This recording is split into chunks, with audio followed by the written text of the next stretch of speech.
साथ संगत जी, प्यार से कहना धन निरंकार जी। आज भी वही संदेश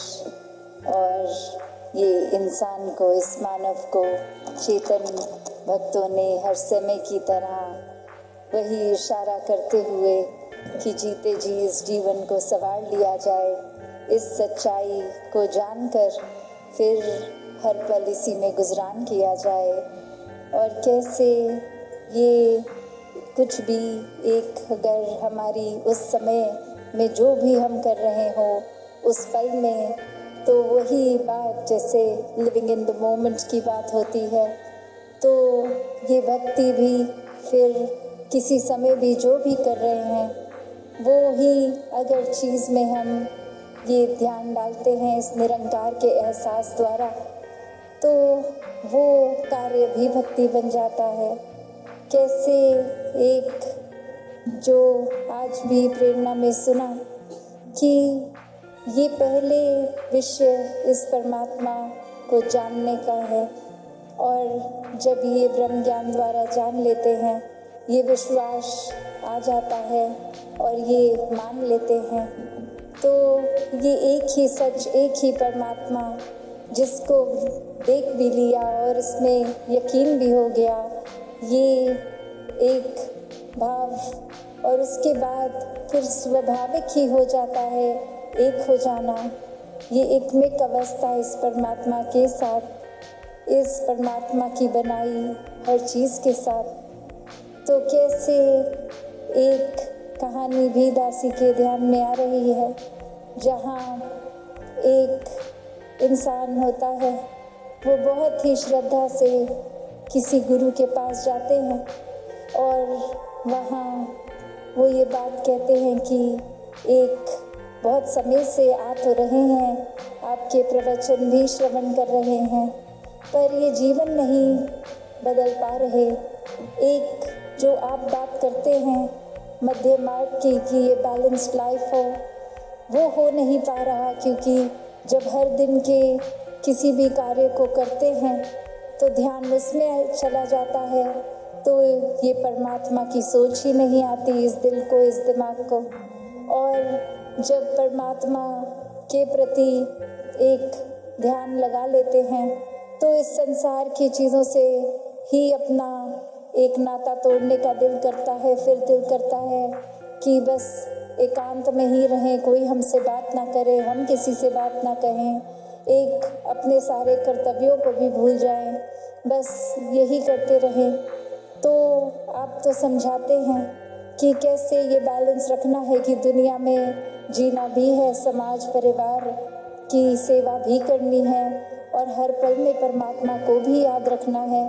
और ये उपलब्धियों को भी प्राप्त करना है, मेहनत करनी है। और अब इस उपलब्धियों से इतनी सारी चीज़ें घर में खरीद के रखनी है, तो नज़र जहाँ जाती है एक नई डिस्ट्रैक्शन बन जाती है। तो ये अब एक मिक होना है, ये बैलेंस बनाना है, ये तो सीख लिया, पर इस पे अब एक प्रैक्टिकली जिया नहीं जा रहा। और वहीं वो समझाते हैं गुरु कि आपके घर के आसपास आपसे सबसे नज़दीक क्या दुकान है, कौन सी दुकान है, तो वो सब बताते हैं कि एक सब्ज़ी वाले हैं, वो बस बहुत अलग अलग सब्जियां रखते हैं और अपने तराजू में वो जो भी ग्राहक आता है बताता है कितने किलो को कितनी सब्जी चाहिए, उसको तोल कर दे देते हैं। और फिर वो गुरु कहते हैं ठीक है, अब जाइए उनको ध्यान से ऑब्जर्व कीजिए, ये कण कण में शिक्षा है, तो यहाँ से भी आपको शिक्षा मिलेगी, आप उनके पास जाइए। और अब वो इंसान अपने पड़ोस की ही दुकान पे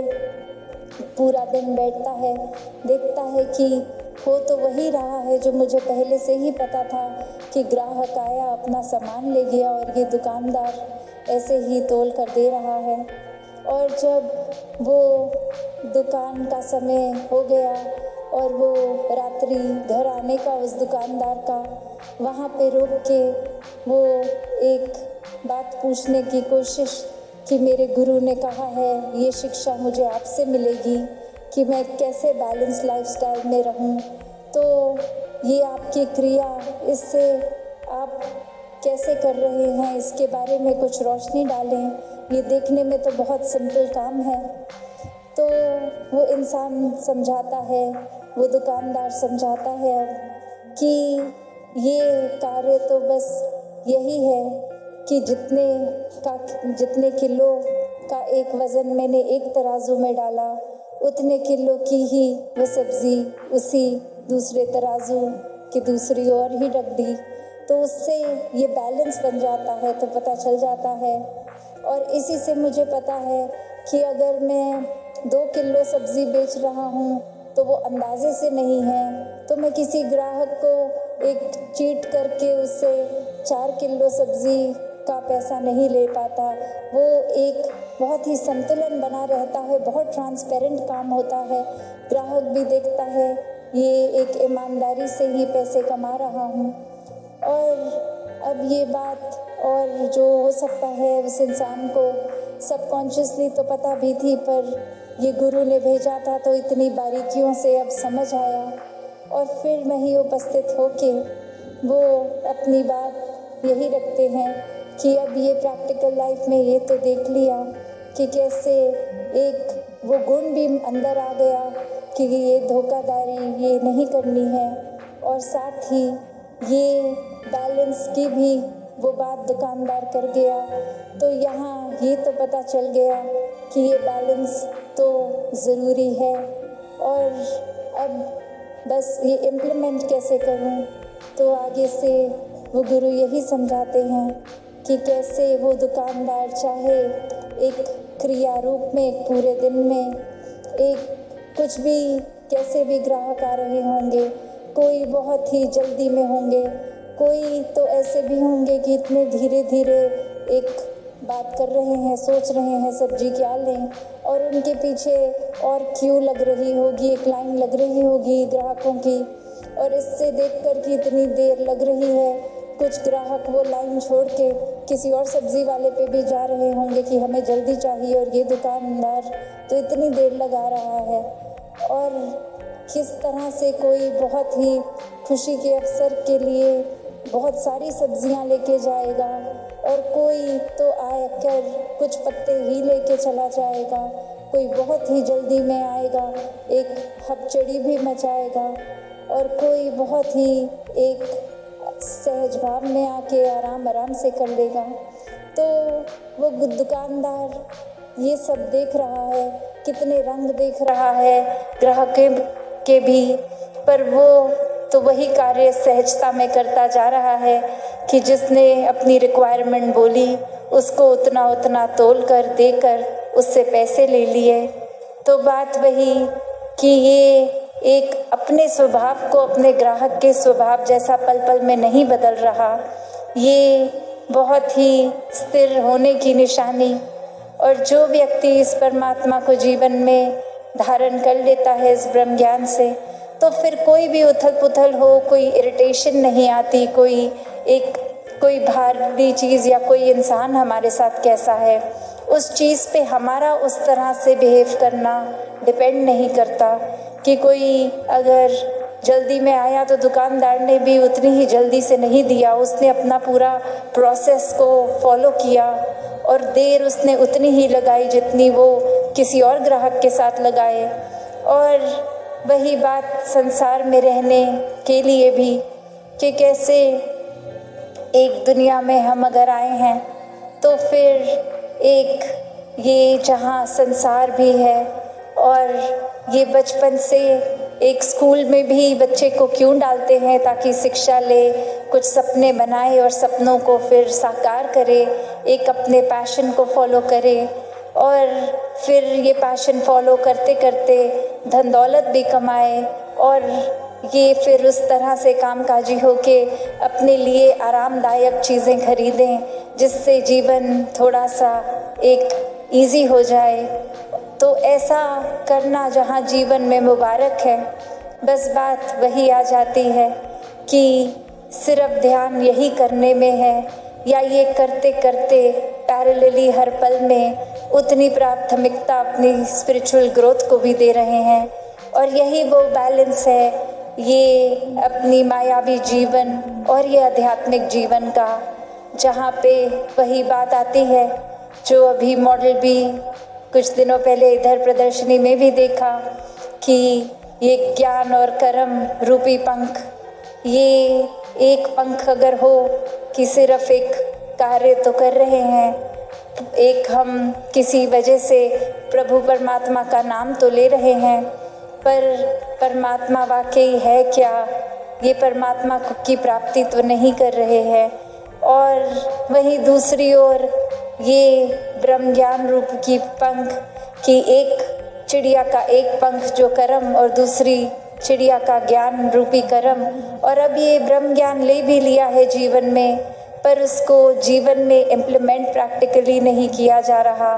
अपने जीवन में सारे अवगुण अभी भी वहीं के वहीं रखे हैं, एक अपनी वाणी को कठोर का कठोर ही रहने दे रहे हैं, ये किसी से मधुर स्वभाव अपने अंदर नहीं ला रहे, किसी से प्यार से बात नहीं कर रहे। तो ब्रह्म ज्ञान जीवन में आने के बावजूद भी ये उड़ना कहाँ संभव होगा। वो फिर बात वही कि ऐसा पक्षी जिसके दो पंख हैं, एक ज्ञान का एक कर्म का, वो ही उड़ान भरेगा, क्योंकि ये कर्म भी हैं, ये जीवन में इम्प्लीमेंटेशन भी है, और ये ब्रह्म ज्ञान की विद्या, ये सबसे ऊंची दात, ये भी ये झोली आई है। तो यहाँ एक ये जो बैलेंस का उदाहरण इस कहानी में भी, तो कैसे एक सुनने में तो लगता है कि एक शायद बैलेंस अचीव करना जीवन में पॉसिबल नहीं है, क्योंकि हमारा जहाँ मन ये चंचल है, एक तरफ अगर लग जाएगा, एक अगर हमने चीज़ दिमाग में बांध ली तो बस उसी ट्रैक पे उसी को ही सोचता जाएगा और एक चीज़ की इतनी एक्सट्रीम कर देगा, एक अपनी पॉइंट ऑफ व्यू को भी इतना एक्सट्रीम हम मान लेंगे कि हमारे जैसा अच्छा कोई सोच ही नहीं सकता, एक हमारे जैसा अच्छा तो कुछ भी कोई नहीं कर सकता, कोई है ही नहीं इतना अच्छा। कहाँ हम फिर वो बैलेंस दूर दूर तक करते ही नहीं। और ये तो पता ही है, जब एक चीज़ की ही अति होती जाएगी तो फिर दूसरा एक बैलेंसिंग फैक्टर है ही नहीं। तो वो एक हाइट जहाँ तक कोई अगर ऊंचा जाता है, अगर कितनी भी पहाड़ की ऊंची चोटी पे चले जाएं, तो एक वो लास्ट फाइनल पॉइंट होगा, वो टिप होगी, उसके ऊपर तो और वो पहाड़ है ही नहीं। तो फिर अब बस एक नीचे की ओर ही जाना बाकी रह जाएगा। तो बात वही कि ये सेवा, सुमिरन, सत्संग, इस परमात्मा से जोड़कर ये बैलेंस बना कर रखने की बात, और वहीं ये भी एक समझाया गया, चाहे सुबह वो सेवा दल रैली के रूप की एक स्किट द्वारा ही एग्जाम्पल उन्होंने सेवा का ही लिया कि कैसे हम अगर सिर्फ सेवा की ही एक्सट्रीम करते जा रहे हैं कि एक सत्संग को प्रायोरिटी नहीं, एक बस ये सोच रहे हैं कि आज हमारी ड्यूटी है तो हम पहुंच जाएंगे सेवा पे, क्योंकि वो एक हमें काम दिया गया है तो वो कार्य निभाना है, और मन की खुराक के लिए ये सत्संग को भी प्रायोरिटी नहीं,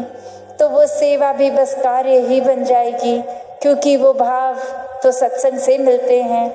और ये मन में भी अगर सिमरन का घाटा है तो ये सेवा और सत्संग भी फिर वो एक हमारी ग्रोथ के लिए इनकम्प्लीट है। तो यहाँ ये तीन चीज़ों का बैलेंस है। उस तराजू में वो पंखों में तो चलो दो पंख की बात थी, यहाँ एक ये निराकार को हर समय रखकर ये सेवा, सुमिरन, सत्संग को ही इक्वली इम्पोर्टेंट बना के रखना, ऐसा बैलेंस करना। और जो ये कर लेते हैं उनके लिए फिर ये जीवन भी बहुत सहज हो जाता है, फिर कुछ एक्स्ट्रा एफर्ट नहीं लगता। हर दिन चाहे आज लगे कि ये सुबह से निकले इतने थके और आज तो घर पे कोई गेस्ट भी आने हैं, उनको भी एक अटेंड करना है, और फिर हमें किसी के घर डिनर पे उनके गेस्ट बन के जाना है, तो फिर ये पूरी दिन की एक्टिविटी इतनी ज़्यादा, तो इसमें थोड़ा सा मैनेज करना, एक भागा दौड़ी लगानी, ये कैसे समय पे सब कुछ होगा, ऑर्गेनाइज करना, ऐसे थॉट्स भी इतने सहज हो जाते हैं कि जब कोई आया घर पे, उसको गेस्ट ही ना माने, परिवार का ही हिस्सा माने और वो प्यार का भाव हो जाएगा, तो कुछ वो शो ऑफ करने की बात तो रही ही नहीं कि इनके आगे कुछ फ्लॉन्ट करना है। उनको वैसे ही प्यार से बिठा के खाना परोसना है और उसी प्यार से वो खाना भी बनाया जाएगा कि ये किसी को इम्प्रेस करने के लिए नहीं है, बस ये जो आ रहे हैं उनसे उन इतना प्यार है क्योंकि वो प्रभु के ही बनाए गए हैं। और अब जब वो बात आ जाती है तो वही प्यार से खाना बनाया गया, खिलाया गया और फिर आगे किसी और के भी घर जा रहे होंगे तो वही प्यार लेकर जाएंगे कि आप कोई बात नहीं, आप बैठिए, आपका चाहे घर है पर हम मेहमान होकर भी आप बताइए क्या लाना है, हम खुद लेके आएंगे किचन से। तो ऐसे भाव भी संतों के हो जाते हैं कि आप सारा ये थकावट अपने हिस्से लाने कि हम चाहे आपके घर मेहमान बन के आए हैं पर हम हैं तो सेवादार ही, तो जो भी है ये मिलजुल के निभा लेते हैं। तो बात वही कि कैसे इस जीवन में फिर अपने ऊपर ही है कि एक बेकार में ही हर छोटी से छोटी चीज़ का भी स्ट्रेस बना के रखना है या इस परमात्मा में इतने एक में खो जाएं कि कौन सी चीज़ हो के निकल भी गई वो कुछ लगी ही नहीं बड़ी, एक बहुत ही हवा के झोंके की तरह आई और गई। और कैसे फिर ये बैलेंस भी बना रहता है कि वो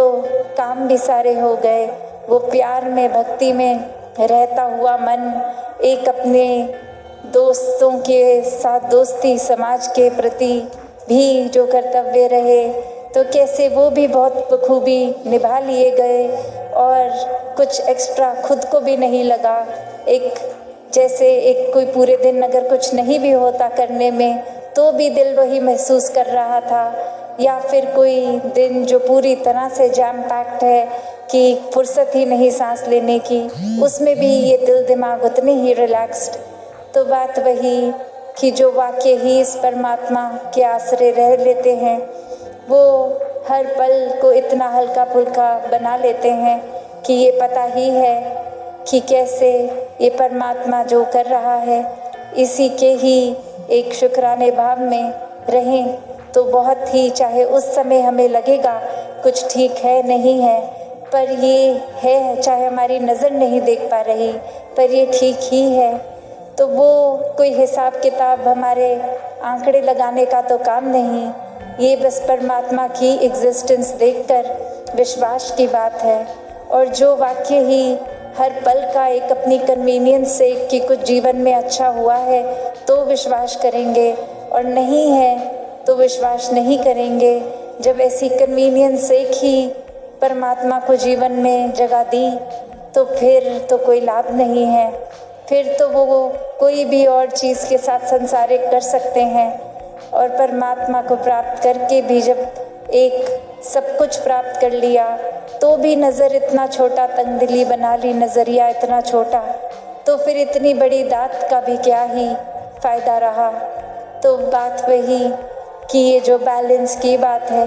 और इसी बैलेंस के साथ ये विस्तार भी होता है कि जैसे जैसे हमें फिर ये एहसास होगा